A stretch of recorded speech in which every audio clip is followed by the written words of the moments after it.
Merci de nous suivre sur l'ensemble de nos plateformes pour vous informer sur Prestige. Au sommaire de cette édition, les libéraux exigent la dissolution immédiate du Conseil constitutionnel. Le Parti démocratique sénégalais ne digère toujours pas l'élimination de leur candidat à l'élection présidentielle de 2024. Présentation de son ouvrage Amadou Ba pour la stabilité du Sénégal de 2024. L'ancien directeur général du Conseil sénégalais des chargeurs et maire de la commune de Diass prévient sur d'éventuels dangers qui pourraient guetter le pays. Nous restons toujours dans l'élection présidentielle. Le candidat à l'élection présidentielle sénégalaise, Aly Ngouille Ndiaye, est en campagne à Thiès depuis mardi. Et la page de l'actualité nationale avant celle de l'actualité internationale et la page des sports viendra boucler ce journal dans un court instant. Le développement.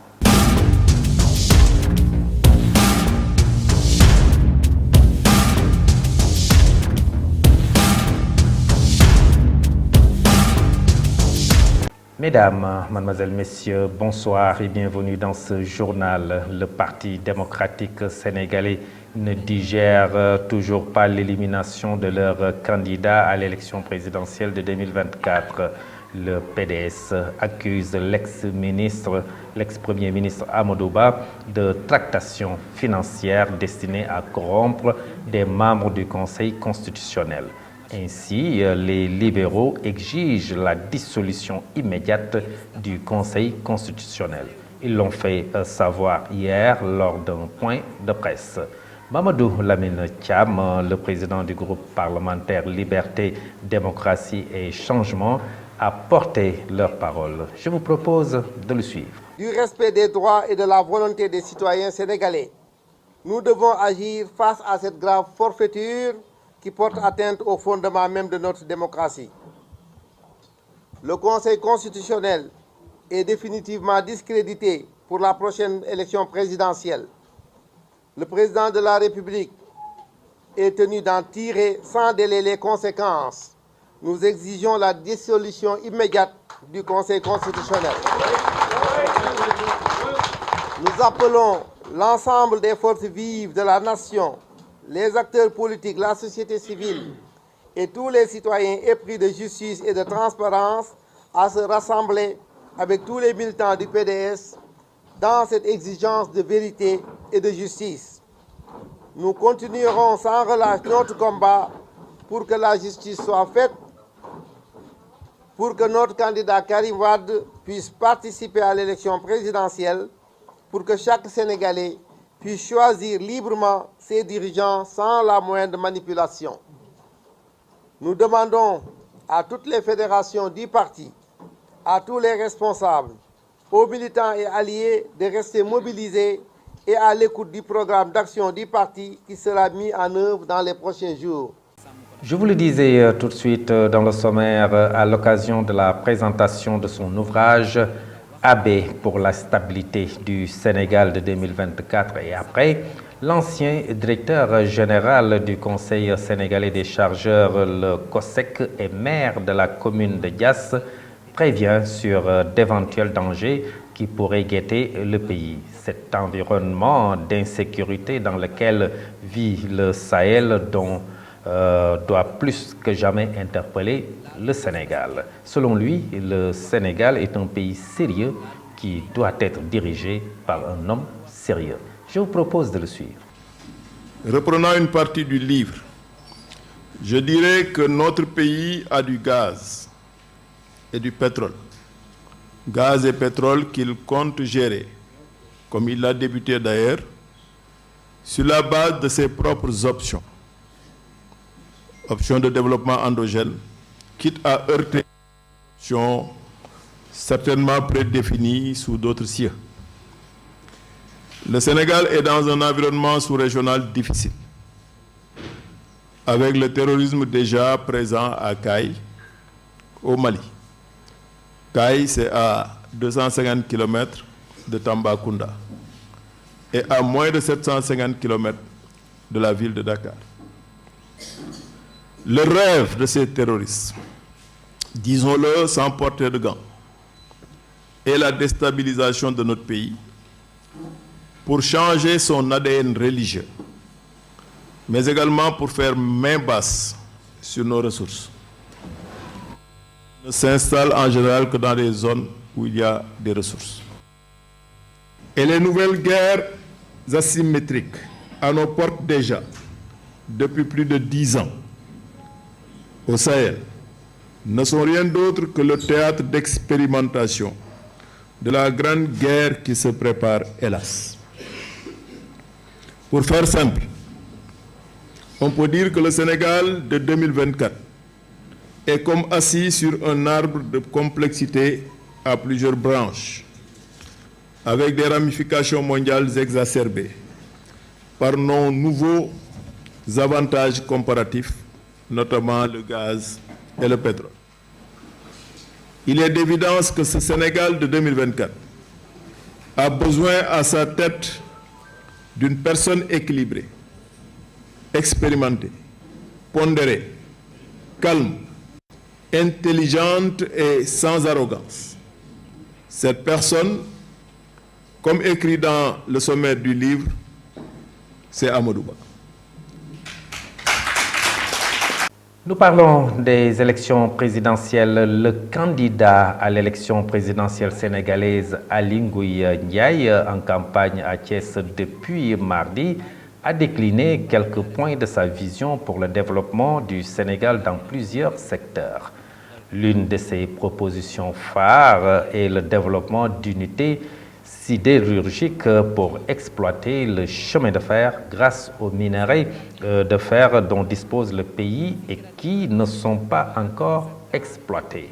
Aly Ngouille Ndiaye est au micro de Cheikh Fall. Nous devons avoir un chemin de fer et c'est mis dans notre programme qui doit mailler le Sénégal. Nous avons la chance d'avoir des minerais de fer aujourd'hui non exploités depuis toujours et nous pensons qu'aujourd'hui il faut des unités sidérurgiques pour exploiter les chemins de fer. Bon, pour la région de Thiès, d'abord c'est sur l'agriculture parce que nous avons visé la souveraineté alimentaire au terme de notre premier mandat. C'est également le programme que nous avons sur les Dara parce que sur les Dara nous avons constaté que les Ndongo Dara sont insuffisamment pris en charge, voire ne sont même pas pris en charge par les programmes de gouvernement. C'est pourquoi nous voulons une bonne prise en charge et je l'ai déjà décliné dans mon programme avec un minimum au départ de 60 milliards.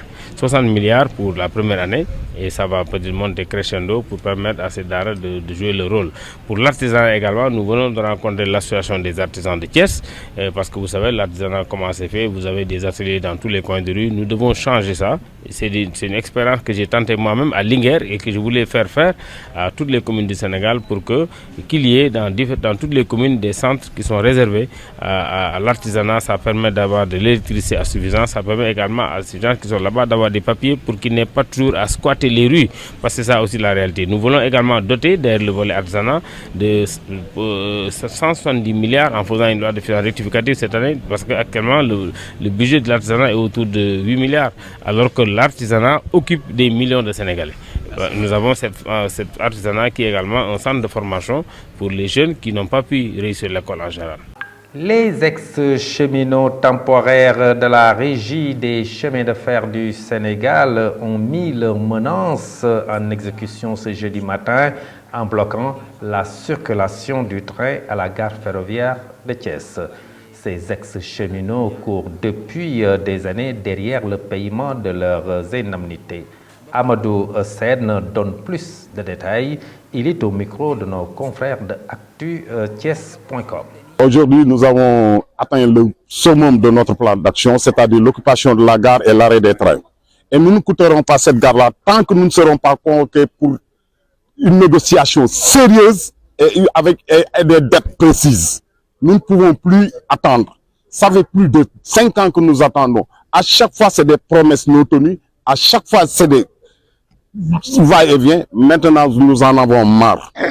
À l'instar de tout le pays, nous avons crié notre ras-le-bol et aujourd'hui, nous sommes vraiment au sommet de notre plan d'action, c'est-à-dire l'occupation des gares, l'arrêt des trains, aussi bien les trains de GTF que les trains de GCO et de la CFX. On se demande toujours dans quel pays nous sommes.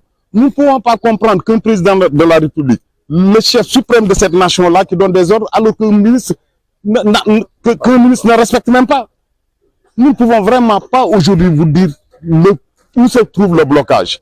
Maintenant, le président de la République doit nous entendre et il doit même savoir que rien n'a été fait. Hein? Aujourd'hui, ce que nous voulons, c'est être en tête-à-tête avec le ministre des Finances ou être reçu par le président de la République. En tout cas, nous ne quitterons pas cette gare-là tant que le problème ne sera pas réglé. L'IPRES n'a pas un pouvoir contraignant par rapport aux entreprises. Ça, il faut le dire. C'est des entreprises c'est l'entreprise qui nous a employés, c'est l'entreprise qui a prélevé nos salaires, c'est l'entreprise qui n'a pas versé. Mais je ne sais pas pourquoi l'entreprise n'a pas versé, ça nous ne pouvons pas le dire. De toute façon, au niveau de l'IPRES, nous avons trouvé une oreille attentive. Au niveau de l'IPRES, les gens sont prêts à négocier pour le paiement. Ils ne demandent qu'une lettre de garantie pour payer. Mais c'est facile pour un État.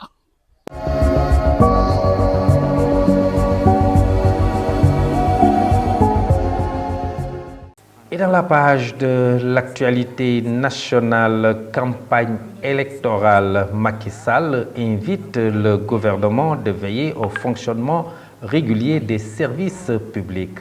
Mambiram Sissegaï. L'actualité nationale, le président de la République évoquant l'entrée en fonction du nouveau gouvernement dans un contexte électoral a demandé hier mercredi au Premier ministre Sidiki Kaba de veiller avec les membres de la nouvelle équipe au fonctionnement régulier des services publics durant la période de la campagne électorale pour la présidentielle du 24 mars prochain. Macky Sall, président de la réunion du Conseil des ministres, a adressé ses chaleureuses félicitations au Premier ministre Sidiki Kaba nommé le 6 mars dernier en lui demandant de veiller avec les membres de la nouvelle équipe qu'il dirige au fonctionnement régulier des services publics durant la campagne. Parlons autre chose, c'est une rencontre qui a été lancée hier mercredi après mûre réflexion de mouvements et partis déterminés à préserver l'état de droit et engagés pour la pérennisation de la démocratie, le libéralisme et l'organisation d'élections inclusives et transparentes. Ces wadistes ont décidé de porter sur les fonds baptismaux un cadre de concertation des libéraux et démocratique du Sénégal. Parmi eux, on peut citer Abdoulaye Baldé, Modou Diagne Fada, Mamadou Lamine Keïta, Moussa Sy, Oumar Sarr, Thérèse Faye Diouf. Ce cadre a pour objet de sauvegarder les acquis de près d'un demi-siècle de lutte ayant permis au Sénégal d'emprunter une nouvelle trajectoire prometteuse faite de progrès démocratique et d'émergence économique et sociale, a déclaré Mamadou Diagne Fada, ministre des collectivités territoriales, de l'aménagement et du développement des territoires. Terminons avec le feuilleton de la crise électorale sénégalaise connaît enfin son épilogue après l'épisode du report de l'élection présidentielle qui a plongé le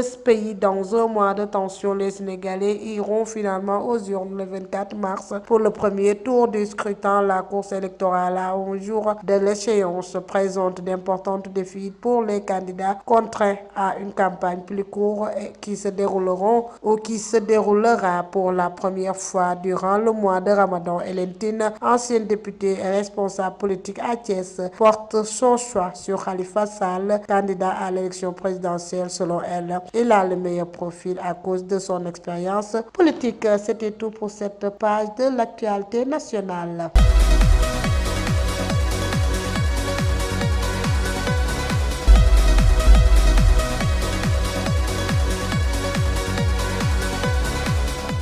Et dans la page de l'actualité internationale au Mali, un chef militaire des rebelles du CSP rallie les djihadistes du JIDIM. C'est un rapide survol. Ramatoulaye Sissé.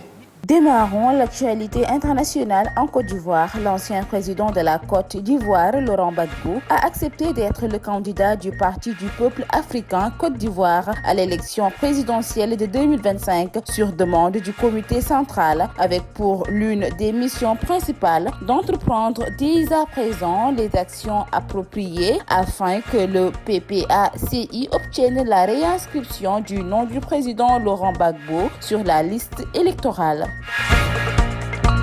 Au Mali, le colonel Hussein Ngoulam rejoint le Djinim, groupe de soutien à l'islam et aux musulmans. Il était jusqu'à présent chef d'état-major du mouvement arabe de l'Azawad, l'un des groupes qui composent la rébellion du CSP. Le Djinim, lié à Al-Qaïda, a officialisé son ralliement en début de semaine dans un communiqué. Un coup dur pour les rebelles qui tentent de se réorganiser pour leur défaite en novembre dernier face à l'armée malienne et à ses supplétifs de Wagner.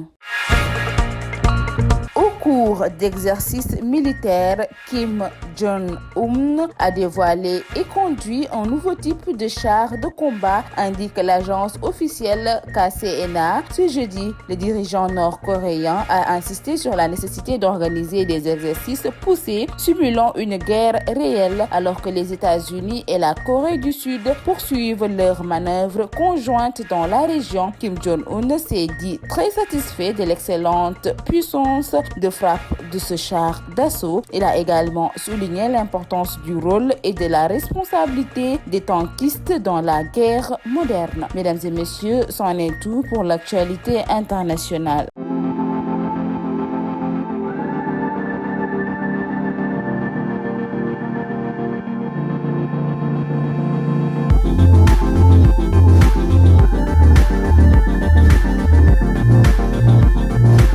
Et dans la page de l'actualité sportive, matchs amicaux contre le Gabon et le Bénin, la liste de coach Aliou Cissé est attendue ce vendredi. Ibrahim Assar. L'actualité sportive, l'Atlético Madrid a créé l'exploit mercredi 13 mars. L'équipe d'Antoine Griezmann a éliminé l'Inter Milan, vice-championne d'Europe, au tir au but.